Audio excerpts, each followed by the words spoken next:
Good morning, class. Today we are going to discuss about hyperlipidemia. As I told you yesterday, that we are left with only three topics. So two topics will be covered today, and in the next week we are going to have our lectures on Tuesday and Thursday. So Tuesday will be the finishing lecture of the topics, all the topics, and we are left with Thursday only, and that would be a revision lecture. So please you sort out which topic you have difficulty in endocrinology. So on Thursday we will discuss that topic if you think so. But you will have to think so because Thursday there is definitely a lecture of endocrinology. So we will revise on that day. Some difficult topic or which you have some lack of understanding, please let me know. Then on Thursday we will discuss that topic of endocrine. So hyperlipidemia, as the term itself explains, that hyperlipidemia, there is increased amount of lipids in the body.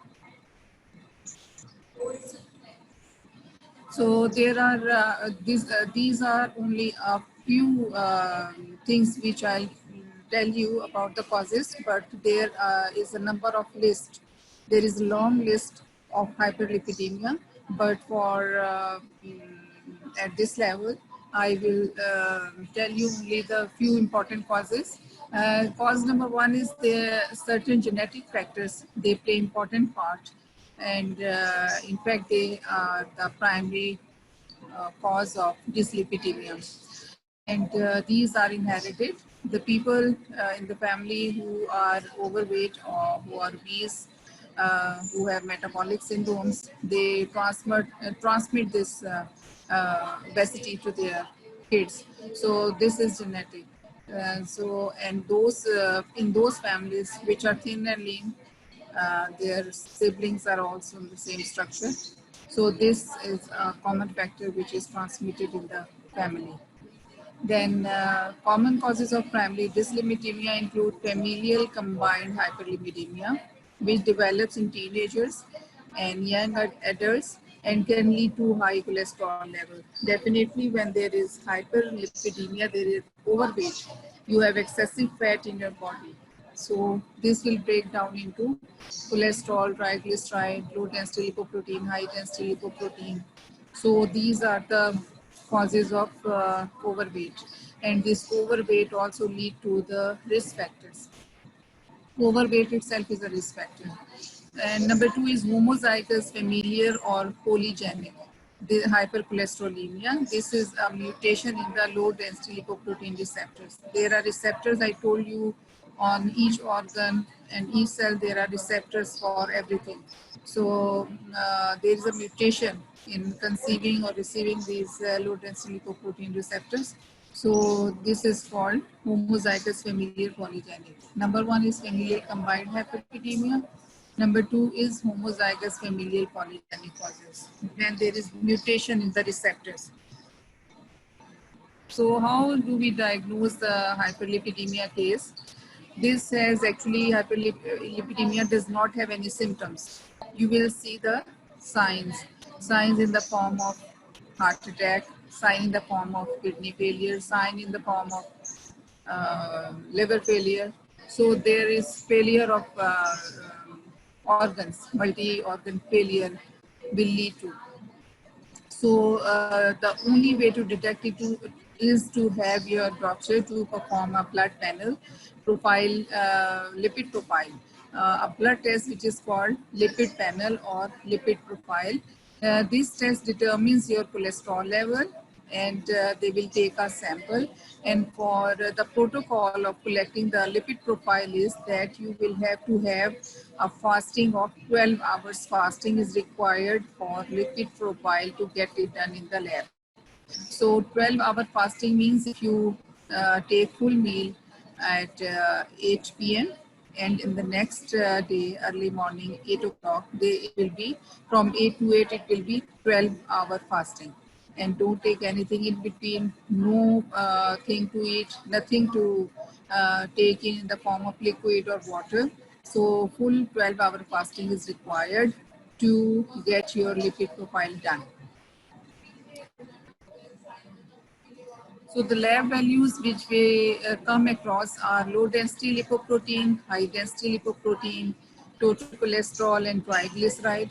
The normal reference values of these reference values, I told you, they vary from lab to lab. So there is a slight variation in the reference readings. So the low density lipoprotein is 70 to 130 milligram per deciliter, and lower numbers are better, like the people who have 80, 90 milligram per deciliter, this is good.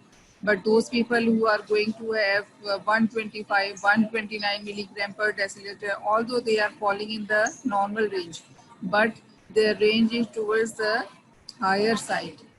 129 means the person will definitely develop high level of low density lipoprotein after a month or so. So upper levels are going to you alert that you are going to develop upper levels of abnormal levels of cholesterol.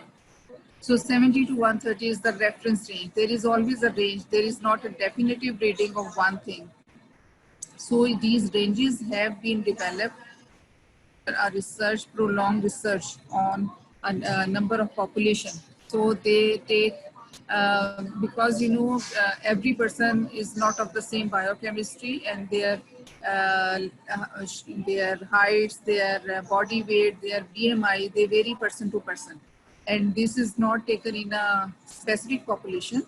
This research have been carried out from so many years in the past, and they are different. They are of different races. They have different genetics. So there is always a range, like 70 to 130 milligram per deciliter.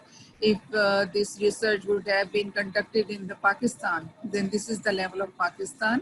Otherwise, we most of the time follow the reference ranges of America or Europe, because those people are more sharp, and they have latest technologies to conduct these researches. We are short of budgets and resources. So most of the time we are following the reference values of European people. So this is a range 70 to 130. Number two is high density lipoprotein. It should be more than 50 milligram per deciliter, and high density lipoprotein, higher numbers are better. You see, I have written higher numbers are better because this high density lipoprotein is a good protein, and it should be more in your body. 50 milligram, it should be more than, if this is 60 milligram per deciliter, this is good for your health because this is a good protein. But low density lipoprotein is a bad protein because this is, its molecular weight is lower, and these small molecules, they aggregate and they form atheromatous plaques in the vessels. And they will lead to heart attack or stoppage of the blood supply. So this high density lipoprotein, this is a good protein, and if this is more in number, this is a good indicator. If this is 60 milligram, 70 milligram, this is good. But if this is 35 milligram, this is bad. So in this case, high density lipoprotein should be more in number. Then total cholesterol, they should be less than 200 milligram per deciliter, and lower numbers are better. And it should be 100, 150, this is good. 150 milligram per deciliter is good. But if a person is having 190 milligram per deciliter, it means he has a tendency to develop higher levels. So similarly, triglyceride, their range is from 10 to 150 milligram per deciliter. This is a vast range, 10 to 150 milligram.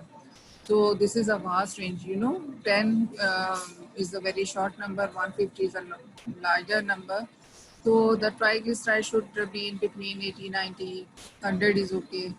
145 is not good, even because this is approaching towards 150.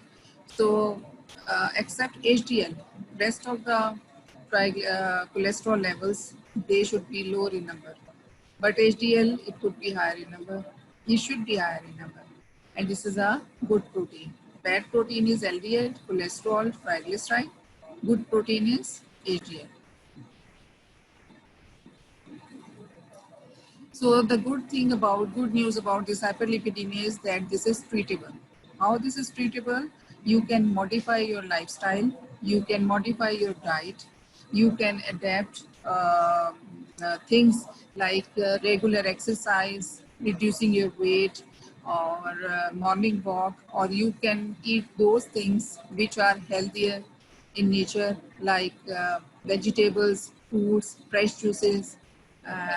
These are the things which modify your life. After modifying your lifestyle, most of the people, they are cured. But if they keep on taking junk food, noodles, those deep fried things like samosas and pakoras and oily things. So these things will lead to a disaster.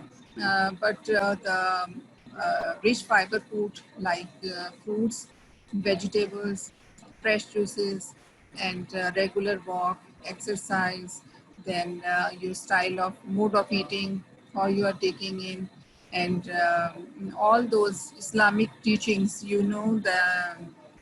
which are Islam tell us about how to eat, how should we eat the food, and at what intervals. So those all teachings are good for our health.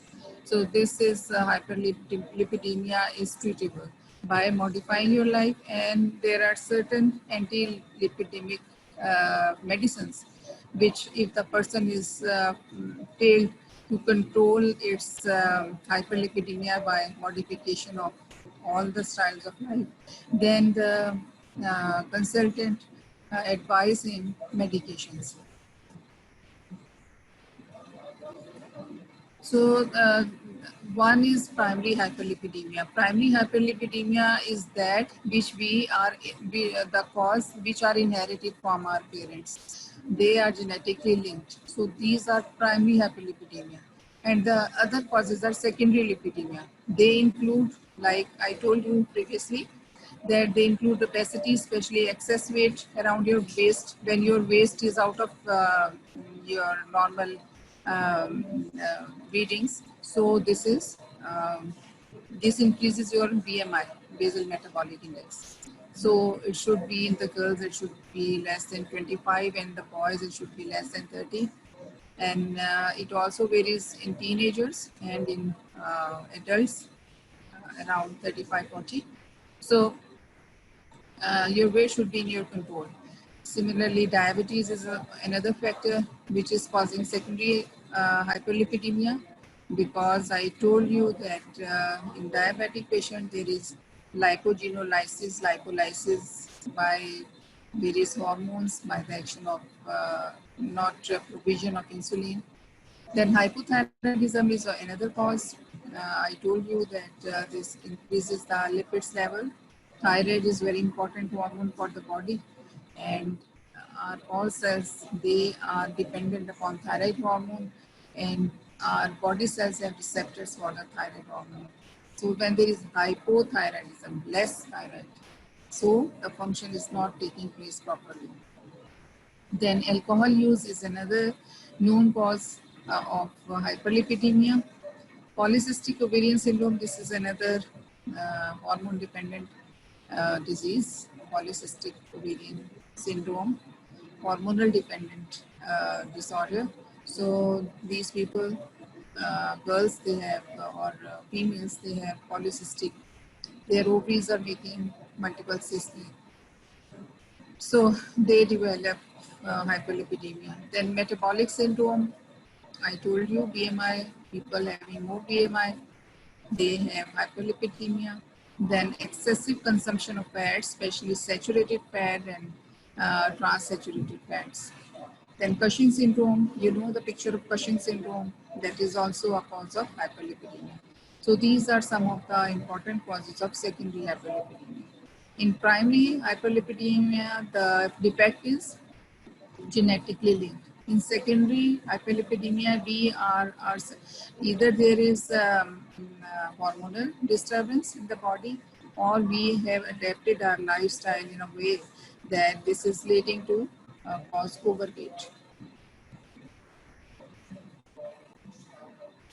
Hyperlipidemia is serious condition, and like cholesterol and triglycerides. These are cholesterol, triglyceride, and low density lipoprotein. These three lipids are dangerous for life. These are life threatening because I told you they are small in size, and when they aggregate on the intima of the blood vessels, they form thrombosis, embolism. They can detach themselves and they can travel from one part to another. They can clog the artery, and when they clog the artery, there is stoppage of the blood flow. And what happens? There is ischemia, there is heart attack, there is necrosis. So over time, this condition can lead to serious problems. I told you heart attack, if it goes to the brain, if these small tiny emboli, they go to the brain, there will be stroke. And then there is peripheral artery disease. Wherever they go in the vessels, they will block the area and the blood supply will be lost and the organs stop working. So the good news about that is hyperlipidemia can be treated and it can be prevented. And this is, you know, very much in your own control.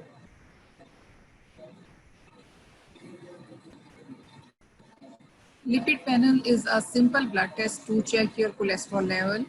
Total cholesterol is made up of three parts. Total cholesterol. So this includes HDL, LDL, and triglyceride. So these three lipids, they make the total cholesterol level. And if you know the LDL level and triglyceride level, you can calculate HDL level. If you know the HDL level, triglyceride level, you can calculate the LDL level, you know. Total cholesterol is equal to HDL plus LDL plus triglyceride. So memorizing your mathematic knowledge, you can plus minus them. If one reading is unknown and rest of the readings are known, you can calculate its value. So these are the reference ranges I have told you. Total cholesterol is less than 200 milligram. HDL is a good cholesterol and it should be greater than 40 to 60 milligram per deciliter. Very low density lipoprotein is 2 to 38 milligram per deciliter and low density 70 to 130. So HDL is a good cholesterol, VLDL, LDL, these are bad cholesterol. Anyone age in your age group, 19 or younger, type of cholesterol and their healthy levels. So these are the, in your age group, the total cholesterol should be less than 170. Non-HDL should be less than 120. LDL less than 100 milligram per deciliter and HDL more than 45 milligram. So if you get, if your class gets, all of you get your lipid panel done, so your readings should be less than these readings. These are the reference readings of healthy people.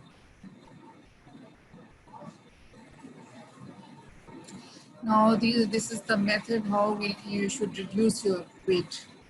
So you focus on your diet, I told you, deep fried things, samosas, all junk foods, noodles, pizzas, and these lasagnas. These all are the bad foods. These are not good for your health. You should take fresh fruits, vegetables, whole grains, beans, and while taking anything in, you should calculate in your mind the calories, how much calories you are going to consume. So there is a calorie chart on the Google. You can go on the Google and find out how much calories in this food. Like chapati, you eat, if you are taking wheat flour, so there is, it has 100 calories.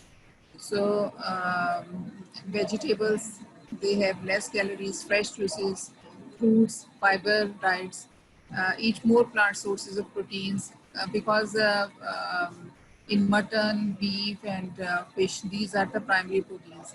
And in pulses or lentils and some fruits, vegetables, they have secondary proteins. So we need primary as well as secondary proteins, but a small portion of each protein we should consume in Not we cannot take each and everything in a day, but you can divide your diet for a week. Like on the 7 days in a week, you can divide your diet. So today I'm going to take this thing.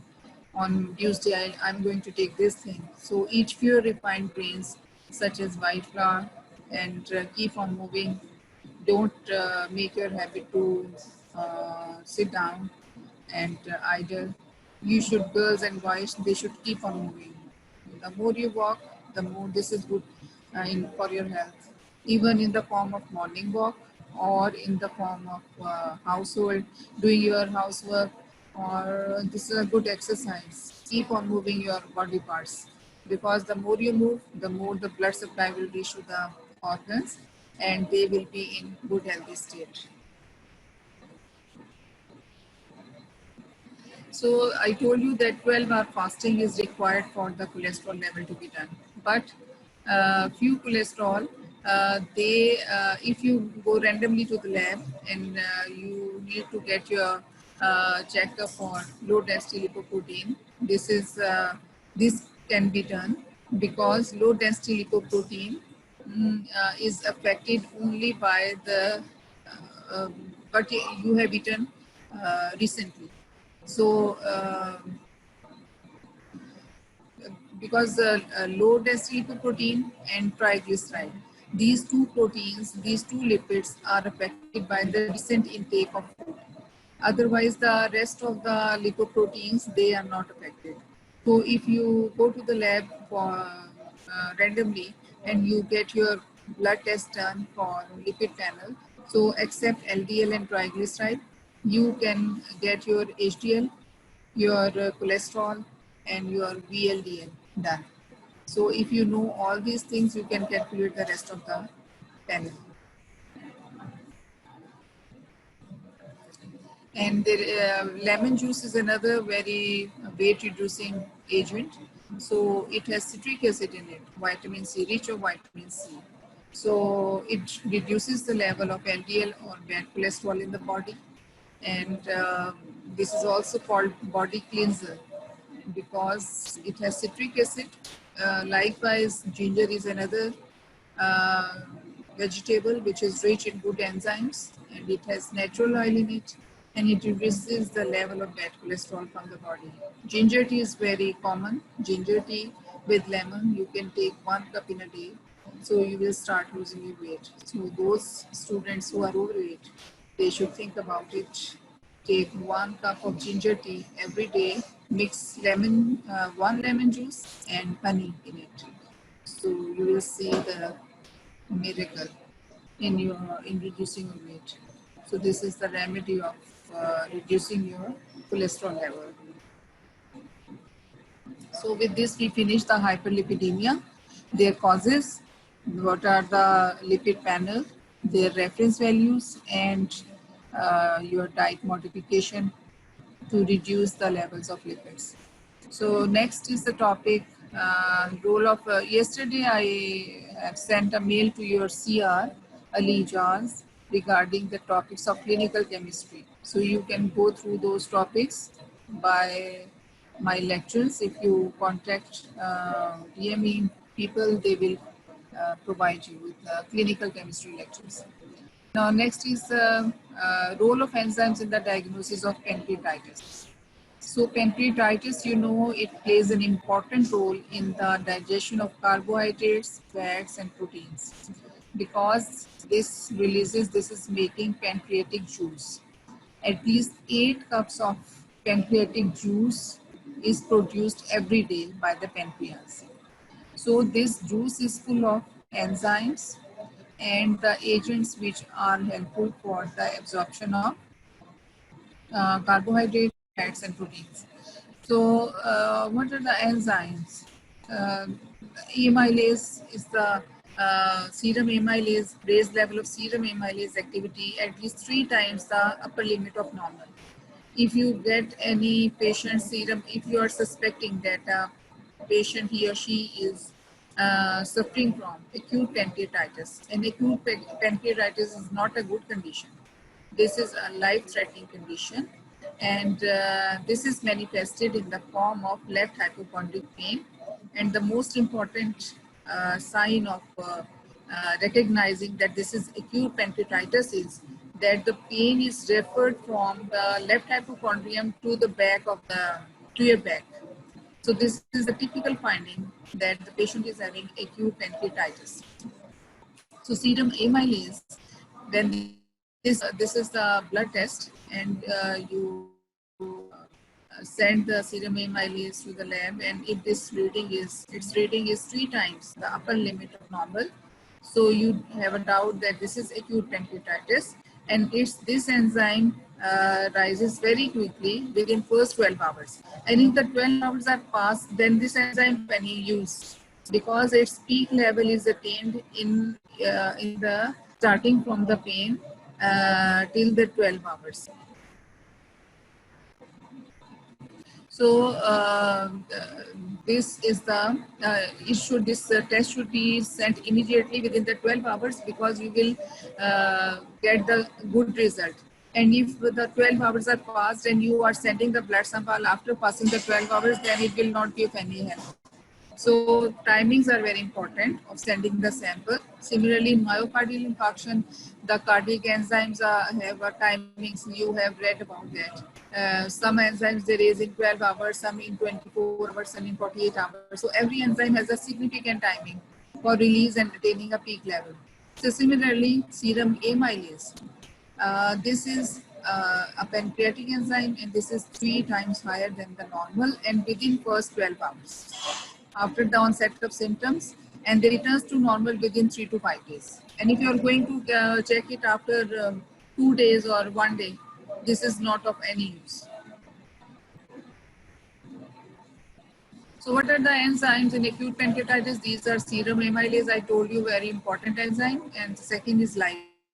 These are the 2 most frequently raised enzymes, and they diagnose pancreatitis: serum amylase and lipase. These are the 2 enzymes which diagnose the case of acute pancreatitis if the blood sample is drawn within first 12 hours.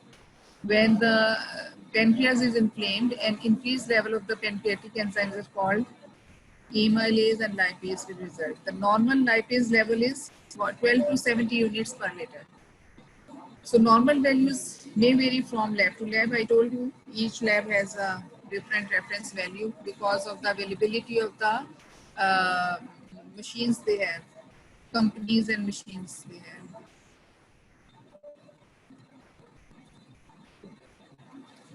So when the pancreas does not produce enough enzymes to break down food, pancreatic enzymes products are needed. So doctors sometimes prescribe the digestive enzymes. So when your pancreas is unable to release these enzymes, so these enzymes are also available in synthetic form in the form of tablets and capsules. So these are prescribed by the doctor for your good absorption of the carbohydrates, fats, and proteins. And these products, which are advised by the doctor, they will improve the digestion and absorption of food. Other blood tests, excluding serum amylase and lipase, which are helpful to diagnose and detect the complication of acute pancreatitis, are CBC, complete blood test count, and triglyceride. In CBC, white cell count, white cells, they gave a high reading. WBC count will give a higher reading, and triglyceride level will be higher. So these are the other tests. Number 1 is serum amylase, lipase, then CBC and triglyceride. These are the 4 tests which tell you about the acute pancreatitis, helpful in the diagnosis. So how do you diagnose? I told you the symptoms, they usually begin with the pain in the upper abdomen left side because pancreas is below the stomach. Stomach is on the left side, and it lasts for a few days. The pain may be severe and may become constant just in the abdomen, or it may reach to the back. I told you this is the only diagnostic finding. When the pain arising on the left side of the hypochondric area, and it starts on the left side from the front and goes to the back. This is the typical ID point of the acute pancreatitis. And it may be sudden, intense, and begins as a mild pain, but it can get worse when the food is taken, because the pancreas is not producing pancreatic enzymes. They are not going to help to digest your food, so pain get worse. Gas is very common symptom in pancreatitis, because when there are gases produced all the time in our body and they are passed out, but flatulence, patient complain of flatulence in the abdomen, there is tightening of the abdomen, abdominal circumference increases because platus is not being passed, so patient feels uh, heavy abdomen, fever, nausea, vomiting, and these are the common symptoms of acute pancreatitis. And how will you know that the pancreas is inflamed? So there are certain signs and symptoms like abdominal pain and pain radiating to the back, and when you feel pain get worse after taking. So these are the signs of acute pancreatitis. Mm, Now, functions of the pancreatic enzymes are they help to break down the fats, proteins, and carbohydrates. This is the repetition. I am repeatedly telling you that pancreatic enzymes are helpful in digestion of all three of these food products.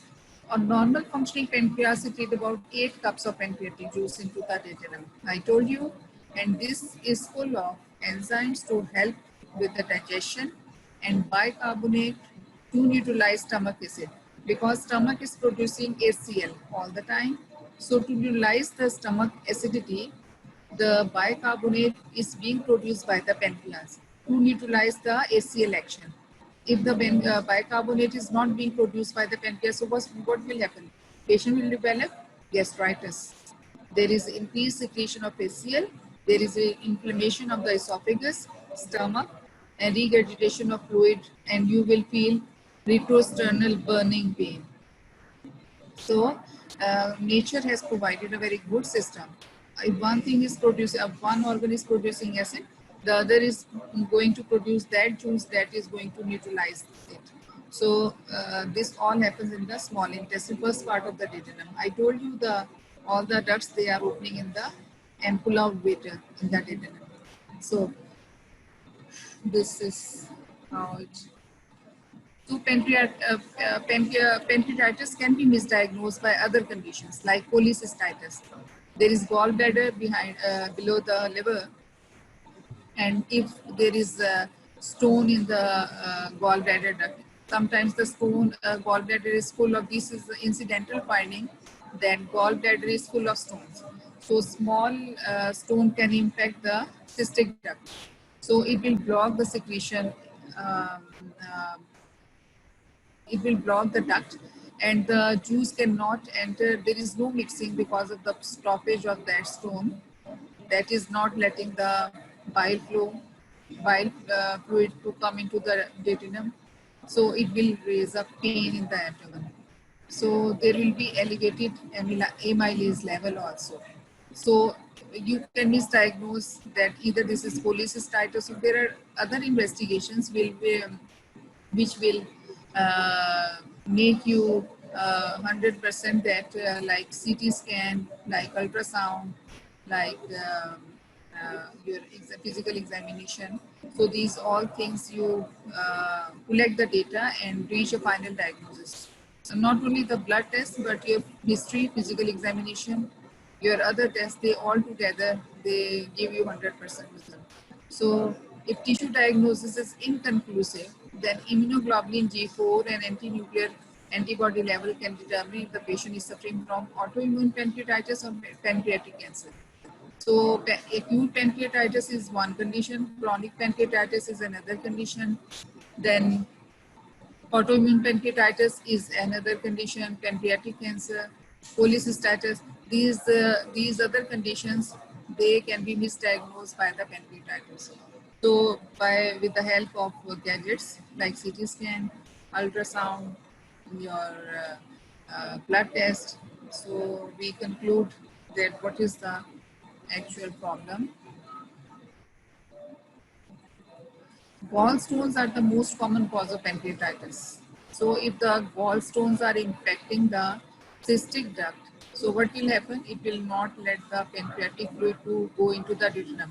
So there will be stagnation of that fluid in the duct and backflow of the juice in the pancreas. Pancreatic cells are working, but then the stone is not letting the pancreatic juice to come into the duodenum. So what will happen? Pancreatic cells will go under inflammation. So this is the phenomena how the gallstones they act on the, there is the suspicion of pancreatitis. So if somebody have gallstones, one or two gallstones, so gallbladder removal is must, because anytime that stone can impact your gall cystic duct, and there are high chances of developing acute pancreatitis. So foods that contain natural digestive juices, they include pineapple.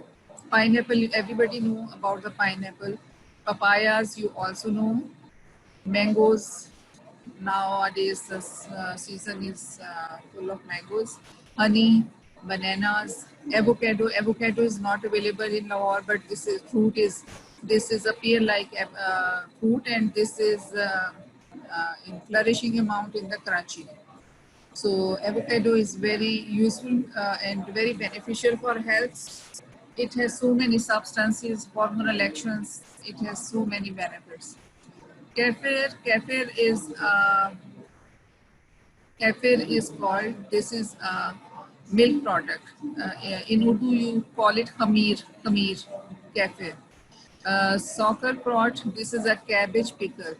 Sauerkraut is a cabbage pickle, gobi ka char. And kimchi is another Taiwanese dish. So this is full of pancreatic enzyme. Miso is a Japanese dish, and this is also kiwi fruit, you know, green color fruit, and ginger. So adding any of these foods to your diet may help to promote digestion and better gut health. So when the pancreas is producing juices in rich amount or in normal amount, so they also give you good digestion, and when the digestive system is good, your health is good. Chronic stress increases the susceptibility of exocrine pancreas, so it aggravating the pancreatitis episode. And these worsening effects are mainly mediated by tumor necrotic factor alpha. So tumor necrotic factor, this is an acute inflammatory. In cases of acute inflammation, you know, this is the cytokine which is going to be released by the cells.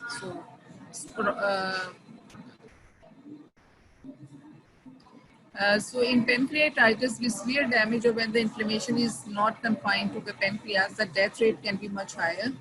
And death during the first several days of acute pancreatitis is usually caused by failure of the heart, lungs, and kidneys. I told you the cause in my first slide.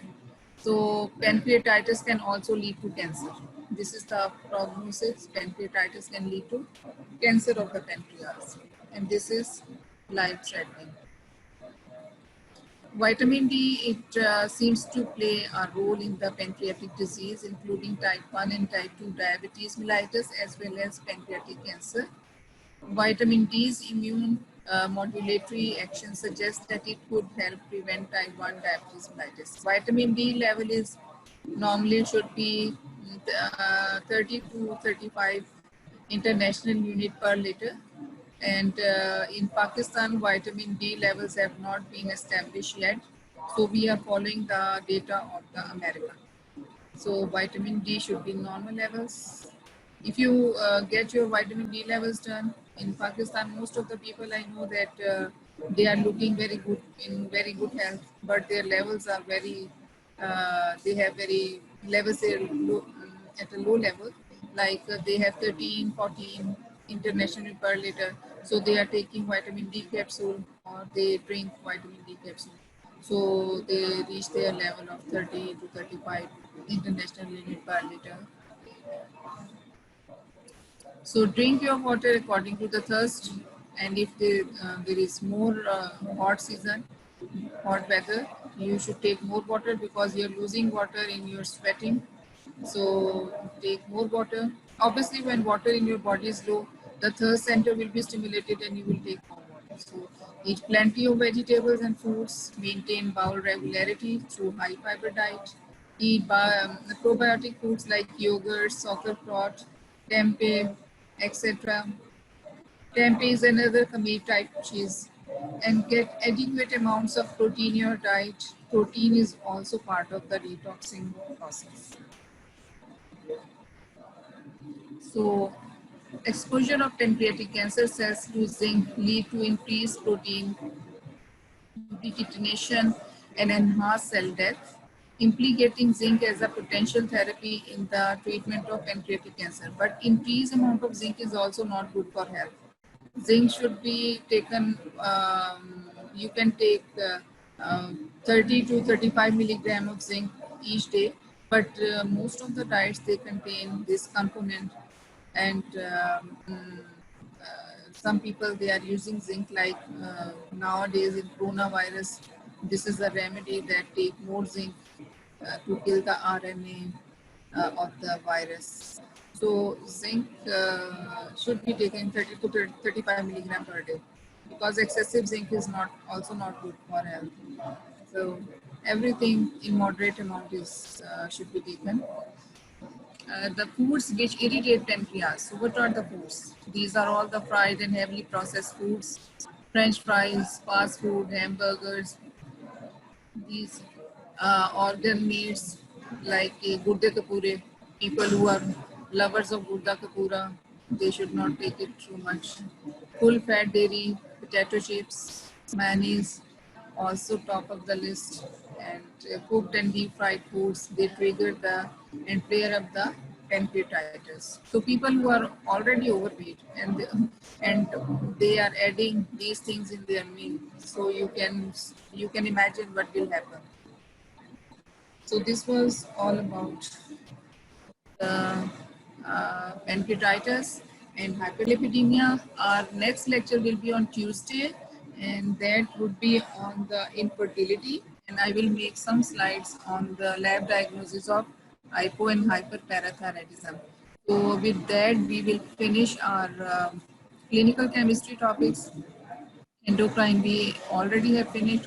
So if you find any difficulty in endocrinology, please make a list of those things and tell me on, let me know on Tuesday, because our second lecture will be on Thursday. So I can make lecture according to your requirement, so that we can talk about that those things on Thursday. Please mind it and give me your typical topics for endocrine. So Thursday will be the last lecture. So I will have to take that lecture, otherwise we are finished with our topics. So any question?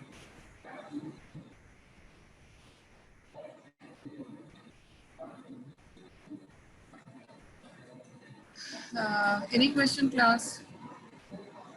Ali, just did you find my mail?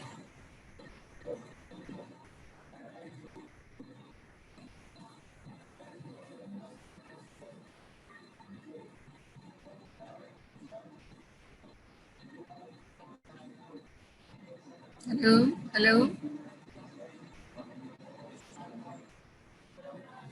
Class के लिए unmute कर दीजिए. Okay. No question. This was an easy topic, isn't it?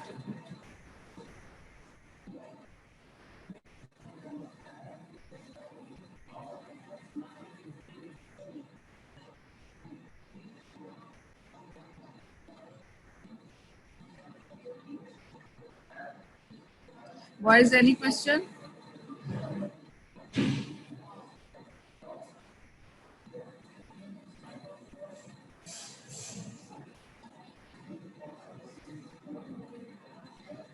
Ali Jaz is not there. Ali Jaz.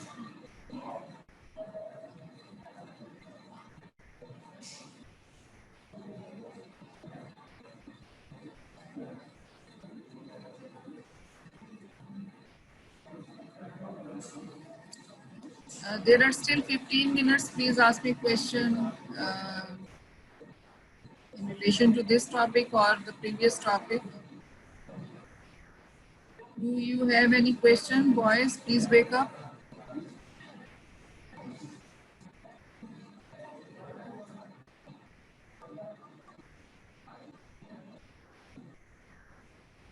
Is their sound system okay? Are you listening me, class?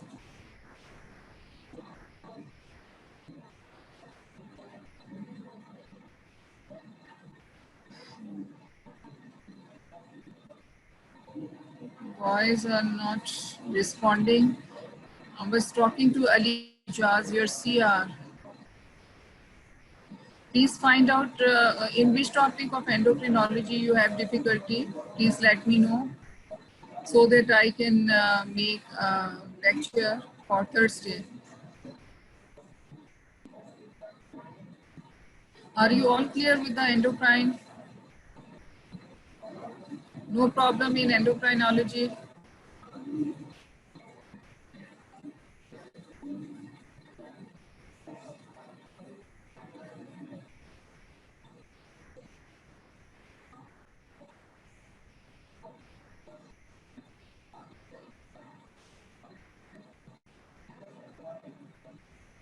Please give me some idea about the endocrinology. No problem up till okay. Alijas, did you find my mail?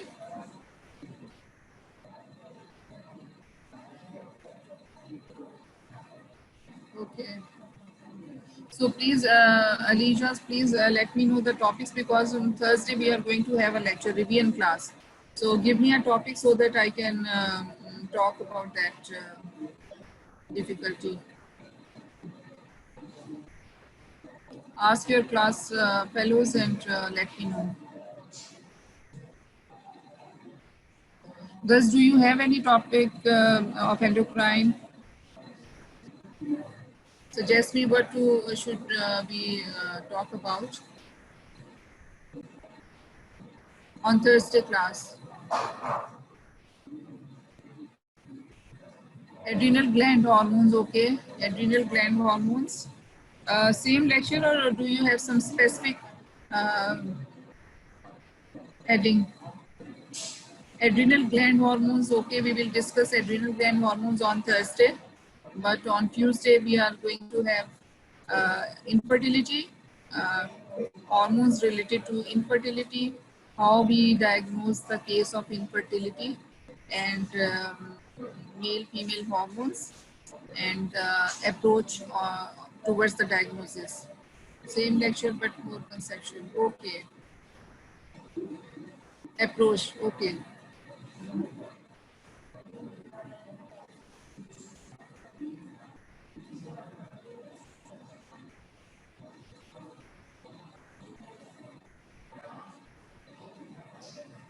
Anything else, girls? Will you suggest something, girls?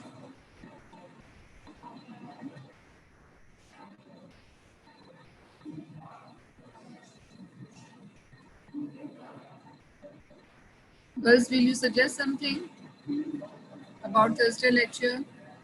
Alija has suggested adrenal gland hormones, and what will you say?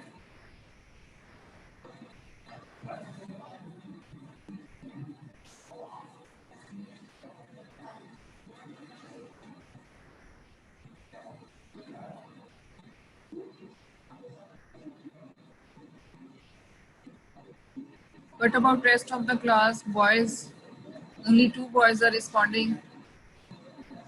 Where are rest of the people?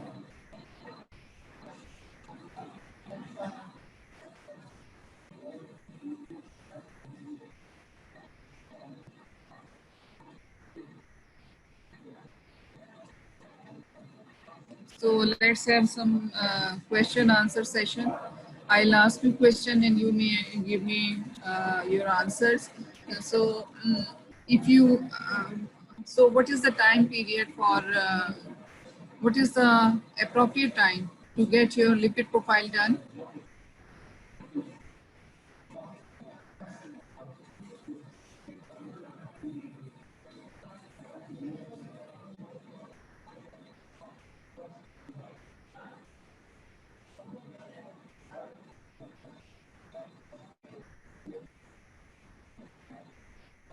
Yes, 12-hour fasting. Good. I guess, not guess. This is accurate answer. 12-hour fasting is required. Very good. And what is the lipid panel which you prescribe on the paper?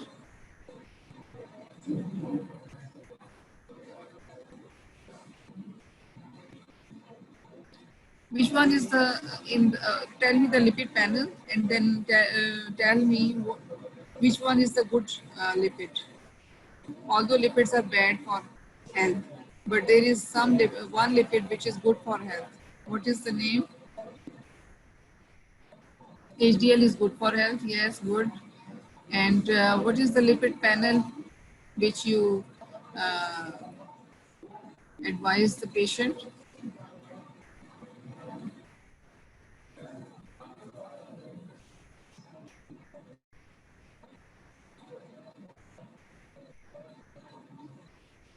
That is total cholesterol, LDL, HDL, triglyceride, and VLDL. So this is the lipid panel. So I told you that total cholesterol is equal to HDL, LDL, VLDL. So if you know one reading, you can calculate the rest of the thing. Yes, total cholesterol, not only the total, yes, total cholesterol include all three. Triglyceride, you should write total cholesterol, HDL. If you are asked that write down the lipid panel, so you will mention total cholesterol, HDL, LDL, VLDL, triglyceride. So, uh, and how will you diagnose a case of acute pancreatitis?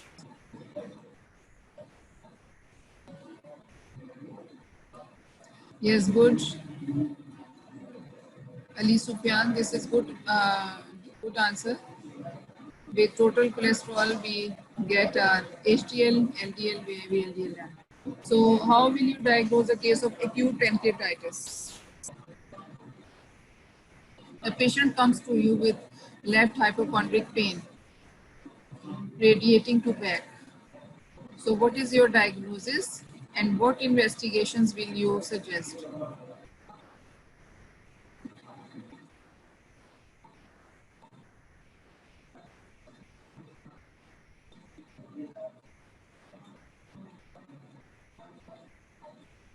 Yes, this is not only the pancreatitis, you will have to write acute pancreatitis. There is a short history of pain.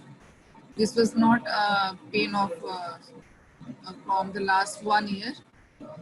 This is acute pancreatitis. And which investigation will confirm you? Enzyme level. Which enzyme level, beta? Serum amylase. Yes, this is the most important enzyme. And what is the time period of this enzyme to get it done? Serum amylase and lipase. These are two enzymes, but amylase is most important. After that, if you are asked what are the panel of investigation, so you will write serum amylase, lipase, CBC, and triglyceride. So this is the panel of the acute pancreatitis test. So what is the time period for sending these enzyme level?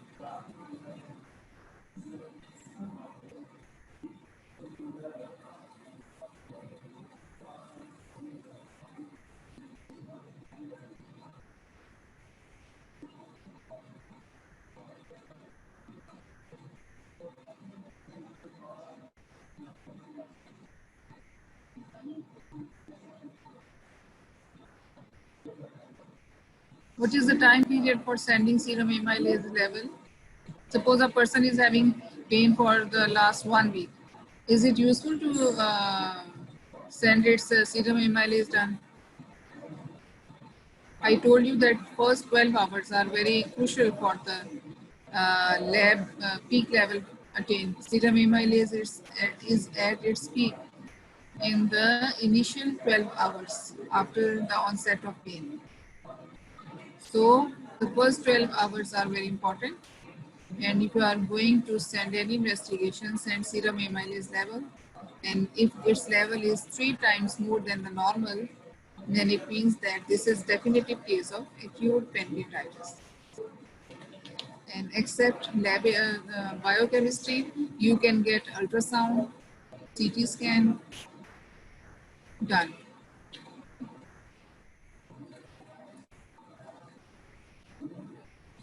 Girls, will you suggest me some topic? Ali just suggested me adrenal gland hormones.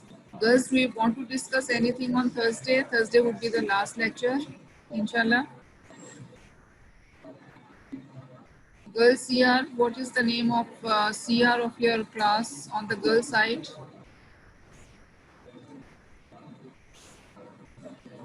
Aisha, same topic. Are you CR, Aisha? Are you CR of the class? My name is Fatima. Fatima Randhawa, I never saw her name on the list. Where is Fatima Randhawa? Are you there? Fatima. Fatima, are you listening? She's not there. She's absent. Your class is attendance is 139 today. Fatima is not here.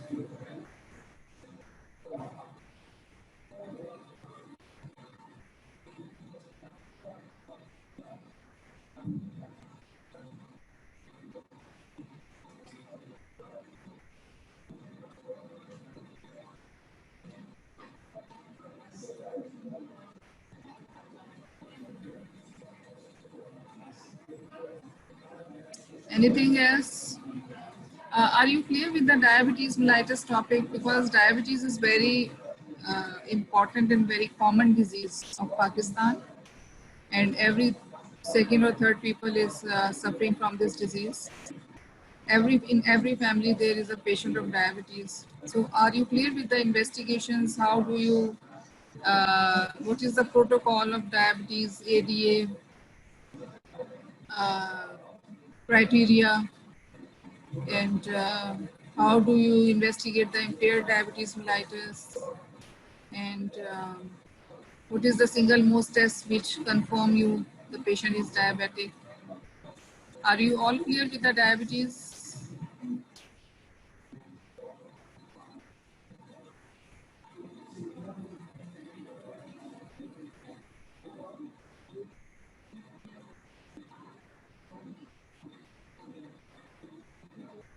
No? What no? What do you want to know about Maria Evan? What do you want to know about diabetes? Sadia Arshad, yes. Now the girls are waking. Fatma and Dawa still sleeping.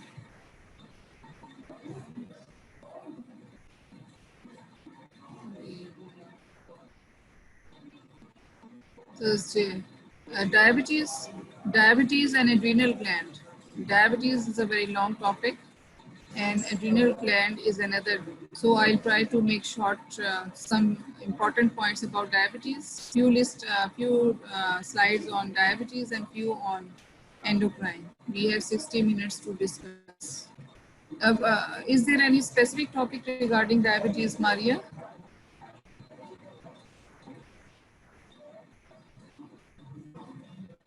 What is the difficulty? Major headings revised करा दें. Major headings. Can you please give me the sub main headings? It has its definition, criteria, complications, pathophysiology, major and minor complications. What do you want to revise? Give me a specific heading so that I can make you clear on that point. Maria Evan, I'm talking to you. Give me your problem. Uh, Investigations, okay. Investigations, how do we approach towards the investigating diabetes pathology? Okay. Investigations and pathology, done. Okay. Anything else?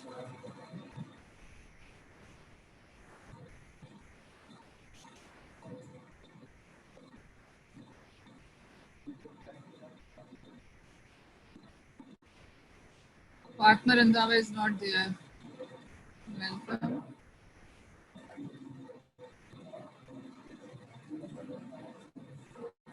So now, after going through the clinical chemistry, when we read some hormones, their investigations, their signs and symptoms, we most of us we think that we are having the same type of disease and symptoms. So this is very common phenomena for everybody.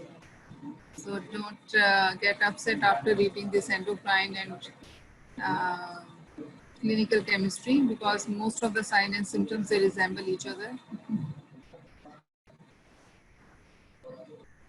After going through the lipid profile, all of you might be thinking, those people who are overweight, that they have their lipid profile disturbance. So don't get worried. You modify your lifestyle, modify your diet, and try to limit your intake of junk foods. So you will get your normal lipid profile back.